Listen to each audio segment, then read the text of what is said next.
ગોંડલમાં સામાજિક અને રાજકીય ઘમાસાણ અટકવાનું નામ નથી લેતું. ગત 27 એપ્રિલે પાટીદાર આગેવાન અને ભાજપ નેતા એવા અલ્પેશ કથિરિયા, જિગીસા પટેલ અને ધાર્મિક માલવ્યાએ ગોંડલની મુલાકાત લીધી.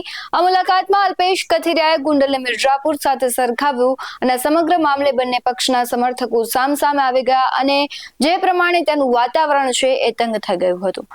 નમસ્કાર, આપની સાથે હું ભગવતી વિશાવેડા. જયરાજસિંહના સમર્થકોએ કાળા વાવટા ફરકાવ્યા હતા અને અલ્પેશ કથિરિયાનો વિરોધ કર્યો, તો બીજી તરફ ગણેશના સમર્થકો પર કાર ચડાવવાનો પ્રયાસ પણ કરવામાં આવ્યો. ઉલ્લેખનીય બાબત છે કે આ મુલાકાત સુલતાનપુરની જનાક્રોશ સભામાં ગણેશ જાડેજાએ આપેલા પડકારને પગલે યોજાઈ હતી.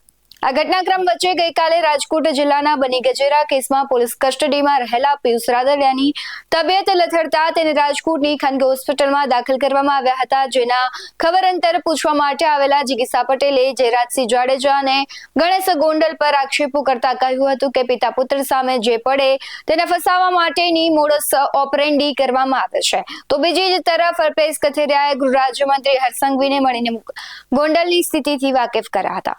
સમગ્ર મામલે ખંડણીના કેસમાં બની ગજેરાના સહારોપી તરીકે પિયુષ રાદડિયાને ગંભીર હાલતમાં હોવા છતાં આજે જેતપુર પોલીસ સ્ટેશનમાં રજૂ કરાયા છે.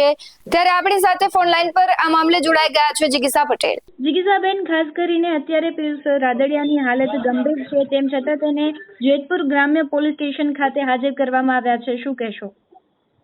પિયુષભાઈને આજ સવારે હોસ્પિટલથી રજા મળી એના પછી જેતપુર તાલુકા પોલીસ સ્ટેશનથી ફોન આવ્યો હતો કે તમે આજે અહીંયા હાજર થઈ જાઓ, તમારા જામીન આજે મંજૂર કરીને તમારી પ્રોસેસ આજે પતાવી દઈએ.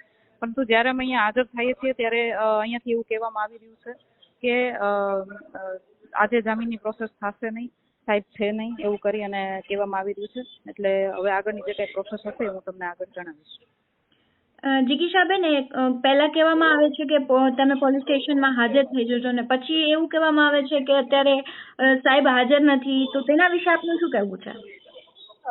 હવે આમાં કંઈ સમજાતું નથી. અત્યારે કશું કહી ના શકીએ.